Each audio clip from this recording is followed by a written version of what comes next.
بھئی آج کا انسان کیسے ہو سکتا ہے؟ سرکار نے فرمایا ایکم مثلی، تم میں سے کون میری طرح ہے؟ پھر آگے حضور نے فرمایا تم کو نہیں معلوم کہ میرا رب مجھ سے کتنا پیار کرتا ہے، میرا رب مجھ سے کتنی محبت کرتا ہے۔ پھر آقا نے فرمایا، بخاری میں آتا ہے، یطعمنی ربی ویسقینی، مجھ کو میرا رب کھلاتا پلاتا ہے۔ ارے جس کو رب کھلاتا پلاتا ہے محبت سے، وہ اگر تمہارے دسترخوان پہ کبھی کھائے تو تم کہتے ہو بدبختی سے کہ ہماری طرح ہے، ہماری طرح ہے۔ تم کو رب کھلاتا پلاتا ہے، تم کو یہ اپنی محبت سے۔ تو دوستو، کوئی بھی آدمی نبی کی طرح ہونے کی تو دور کی بات ہے، غوث کی طرح ہونے کی تو دور کی بات ہے، ولی کی طرح ہونے کی تو دور کی بات ہے، کوئی بھی انسان اگر وہ انسان ہے، جانور بھی نہیں، انسان ہے یا جانور ہے، کم سے کم چلو جانور ہے، تو وہ آدمی کبھی باپ کے برابر بھی نہیں ہو سکتا، ماں کے برابر بھی نہیں ہو سکتا۔ ذرا دیکھو باپ کا مرتبہ کیا ہے۔ باپ کے سلسلے میں آقا دو جہاں نے فرمایا، الوالد اوسط ابواب الجنہ، باپ جنت کے دروازوں میں سے بیچ کا دروازہ ہے۔ تو تیرے باپ کا درجہ تجھ سے بڑا ہے، تیرے باپ کا، تیری ماں کا مقام تجھ سے بڑا ہے۔ کتنا بڑا ہے ماں کا مقام؟ اللہ کے حبیب خود فرماتے ہیں، الجنت تحت اقدام الامہات، جنت ماں کے قدموں کے نیچے ہے۔ تو آپ بتائیے ایمان سے کہ ماں کا مرتبہ بڑا ہوا، ماں اور بیٹا بیٹی سب ایک لیول کے ہو گئے؟ بولیے، باپ کا درجہ بڑا ہے یا نہیں ہے؟ باپ کا درجہ بڑا ہے۔ اللہ کے حبیب فرماتے ہیں کہ باپ کی خوشی میں اللہ فرماتا ہے، اللہ حدیث میں آیا کہ باپ کی خوشی میں میری خوشی ہے، باپ کی ناراضگی میں میری ناراضگی۔ تو بیٹے سے بلند ہے باپ کا درجہ بلند ہے۔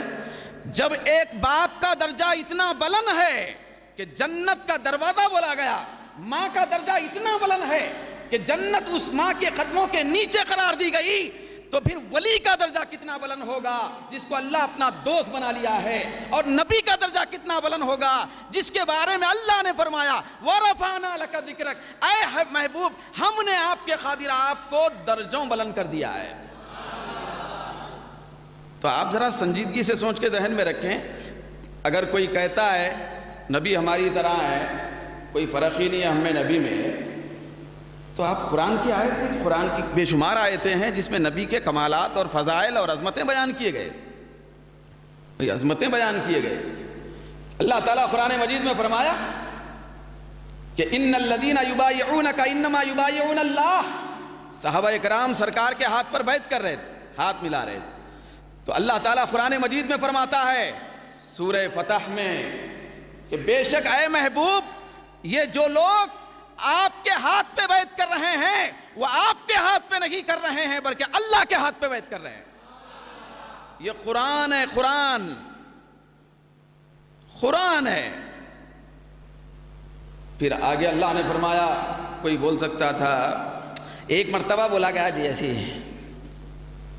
کہ آپ کے ہاتھ پہ نہیں اللہ کے ہاتھ پہ کر، ان الذین یبایعونک انما یبایعون اللہ۔ پھر آگے اللہ نے مزید تاکید کے لیے فرمایا، ید اللہ فوق ایدیہم، اے نادانو ان غلاموں کے ہاتھ پر، ان بندوں کے ہاتھ پر جن کے ہاتھوں پر میرے محبوب کا چمکتا ہاتھ تم دیکھ رہے ہو، یاد رکھنا خبردار، ان کے ہاتھوں پر اللہ میرے محبوب کا ہاتھ نہیں بلکہ میرے محبوب کی ہاتھ کی شکل میں میرا ہاتھ۔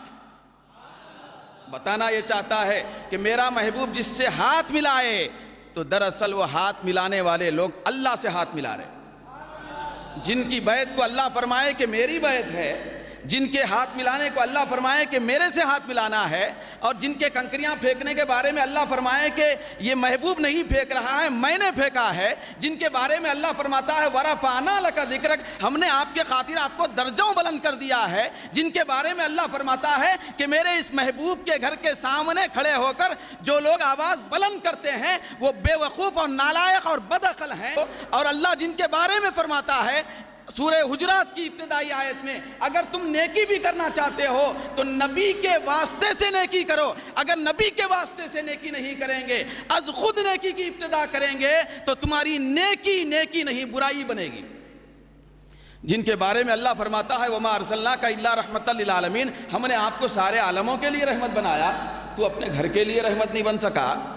بیوی کے لیے زحمت ہے، باپ کے لیے بھی زحمت ہے، نالائق ہے تو بچوں کے لیے بھی زحمت ہے، خاندان کے لیے بھی زحمت ہے، نبی تو سارے عالموں کے لیے رحمت ہے، تو ان کے لیے فرماتا ہے کہ ہماری طرح ہے۔ تو دوستو یہ اللہ کے نیک بندوں کا ایک ظاہر ہے، ایک باطن ہے۔ کیا ہے بولیے؟ بولیے کیا ہے؟ ایک ظاہر ہے، ایک باطن ہے۔ یہ اللہ کے اولیاء، ان کا باطن یہ ہے کہ اللہ کے دوست ہیں، پھر ان کا ظاہر یہ ہے کہ یہ ہماری طرح کھاتے اور پیتے ہیں۔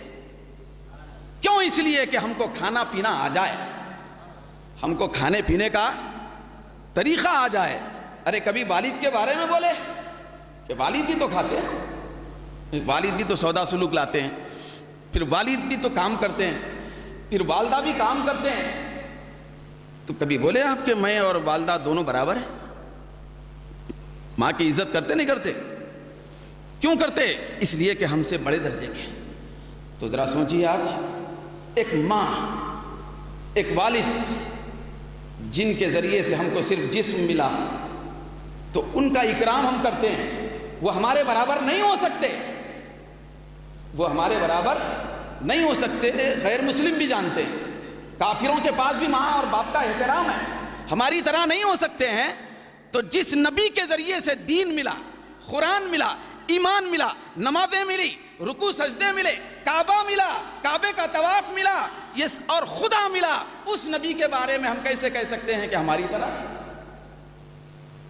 بھئی ہماری طرح ہے۔ تو دوستو بہت سارے نئے نئے رنگوں میں گمراہیاں پھیلائی جا رہی ہیں معاشرے میں، پھر میدان کو خالی دیکھ کر بہت سارے لوگ بغلاں بجاتے ہوئے ادھر ادھر نکل گئے۔ تو دوستو ہم کو چوکنا رہنا ہے۔ ایمان کی حفاظت اور عقیدے کی حفاظت بہت بڑا معاملہ ہے۔ شیطان یہ چاہتا ہے، کیونکہ ہم سنیوں کے پاس صرف ایمان ہے۔ کیا ہے بولیے؟ سرکار نے جو فرمایا طوبیٰ للغرباء، غریبوں کے لیے خوشخبری ہے۔ حضور فرمائے ہمارے پاس ایمان کی دولت ہے، تو ایمان کی دولت پر ڈاکہ ڈالنے کے لیے شیطان ہمیشہ کمر بستہ رہتا ہے۔ بھئی شیطان کو چڑ ہوتی ہے تو ایمان اور سچے عقیدے سے، تو سچے عقیدے پہ کاربند رہنا ہے۔ بھئی ایمان کی حفاظت کرنا ہے۔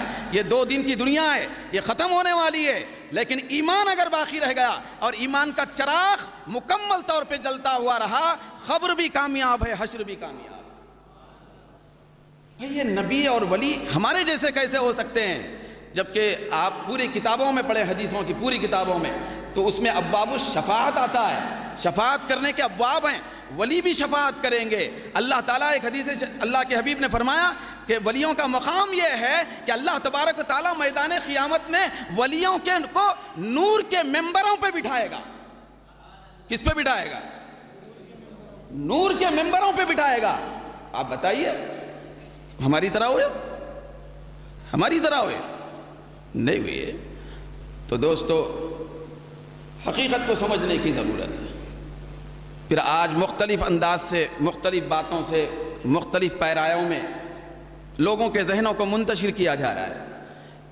آج ایک عالمگیر سطح پر منصوبہ بنایا گیا، پروگرام یہ بنایا گیا، عمل کے بارے میں کچھ 1-2 چیزیں رٹ کے معاشرے میں پھیلنے کے بعد وہ عمل کے بارے میں کچھ حدیثاں رٹے ہوئے پڑھ لینے کے بعد آسانی کے ساتھ ایمان پہ ڈاکہ ڈالا جائے۔ تو آج مختلف محلوں میں، ہم یہیں پہ نہیں آتے سر، ہمارے پروگرام بیگم پیٹ میں ہوتے ہیں، شہر کے مختلف علاقوں میں ہوتے ہیں، بہت سارے مقامات کا ہم جائزہ لے رہے ہیں اور لیتے رہتے ہیں سال کے 12 مہینے، اور ہر جگہ ہم حق کی بات کو پہنچاتے رہتے ہیں، جہاں تک ہو سکے حتی المقدور اپنی بساط کے مطابق ہر جگہ عقیدہ صحیحہ اور ایمان کامل کا چراغ روشن کرنے کی کوشش کرتے ہیں۔ یہ ہمارا ایمانی تقاضا ہے۔ صرف اسی محلے میں، اسی بستی میں یہ جلسہ نہیں ہو رہا ہے۔ ہم کو کسی سے کوئی غرض نہیں ہے، کسی سے کوئی غرض نہیں ہے، ہم کسی کے اوپر کچھ تنقید نہیں کرتے۔ ہمارا کام ہے کہ ایمان کو قائم رہنے کی بات کریں۔ بھئی جو صحیح عمل ہے، جس پہ ہم بچپنے سے کاربند ہیں، اسی پہ ہم قائم رہیں۔ مثال کے طور پر ایک منصوبہ بنایا گیا کہ بار بار نماز میں رفع یدین کریں، نماز میں ہاتھ اٹھانا. تو اس سے پہلے کئی پروگراموں میں یہاں پر میں بیان کیا ہوں. تو آج چونکہ میرے برادران بہت زیادہ تعداد میں بھی ہیں، پھر میں آپ لوگوں سے امید کرتا ہوں کہ آئندہ ہر ہفتہ آپ ہفتے میں ایک دن ضرور ٹائم نکالیں، بعد نماز عشاء زیادہ سے زیادہ تعداد میں دوست احباب کے ساتھ یہاں اس مسجد میں تشریف لائیں گے نہیں لائیں؟ تو دین سیکھنا ہے، ایمان کی حقیقت کو جاننا ہے اور اپنے پاس کی دولت کی اہمیت کو سمجھنا ہے. تو دوستو، بار بار رفع یدین کرنے کے بارے میں حدیث کی کتابوں میں حدیث ہے. سرکار اور صحابہ بار بار نماز کے درمیان میں ہاتھ اٹھاتے تھے. کیا ہے؟ ہاتھ اٹھاتے تھے، رفع یدین کرتے تھے. لیکن مسلم شریف کی حدیث حضرت جابر بن سمرہ رضی اللہ تعالیٰ عنہ سے روایت ہے، جس کو میں عبارت کے ساتھ پہلے ریکارڈ میں لا لیا ہوں. پھر انٹرنیٹ پہ، یوٹیوب پہ، فیس بک پہ اور دیگر ذرائع ابلاغ جو ہیں اس کے ذریعے سے یہ باتیں اور دیگر مختلف پروگرام جو ہے نا ساری دنیا کے اندر پہنچانے کی کوشش کی جا رہی ہے. میں رفع یدین کے بارے میں خاص طور پہ بیٹھ کے یہ جو جدید ذریعہ ہے، آپ یوٹیوب بولیے، فیس بک بولیے، کیا کیا ہے وہ نیٹ، پورے نیٹ کو کھنگال لیا میں رفع یدین کے بارے میں. تو مجھے ایک بھی حدیث کسی بھی آدمی کی طرف سے نہیں ملی کہ جس حدیث کے ذریعے سے مسلم شریف اور نسائی شریف کی جس حدیث سے اور ترمذی شریف کی جس حدیث سے پہلے کے رفع یدین کے عمل کو منسوخ کر دیا گیا، کینسل کر دیا گیا ہے. مسلم شریف سے ثابت ہے کہ یہ عمل پہلے کا تھا، پہلے کرتے تھے، ایسے ہی کرتے تھے جیسے پہلے جب اسلام آیا تو نماز کے درمیان میں سلام کرنے کی بھی اجازت تھی. حدیثوں میں بات چیت کرنے کی بھی کچھ دن تک اجازت تھی، مکمل طور پہ بریک نہیں لگایا.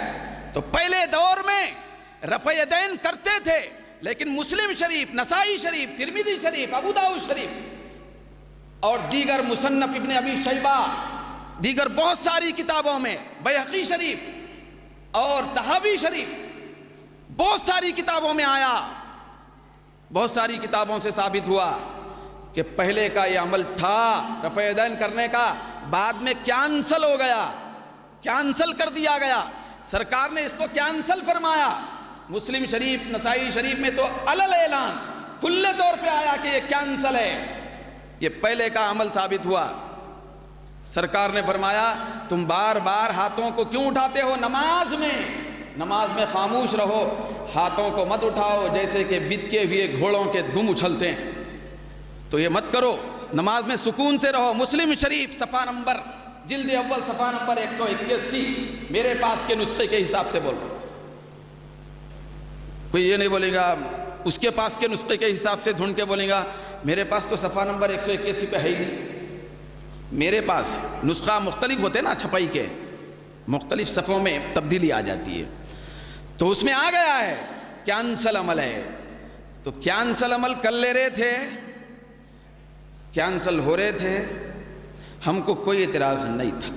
دنیا میں اگر کوئی ایسا کر رہے تھے تو ہم کو کوئی اعتراض نہیں تھا اور نہیں ہے. کب کوئی آدمی اپنے پرسنل طور پہ کر لے رہا تھا، سمجھ میں آ رہی بات؟ کوئی اعتراض؟ کیونکہ بھائی آج کا زمانہ ایسا ہے، جو آدمی جیسی طبیعت میں آیا ویسا کر لینے چھوڑ کے اس کو اس کے اختیار پہ چھوڑ کے ہم اپنے طور پہ کیا کرنا ہے اس کی فکر کرنے کی ضرورت ہے. ہم کو کوئی غرض نہیں تھی بار بار رفع یدین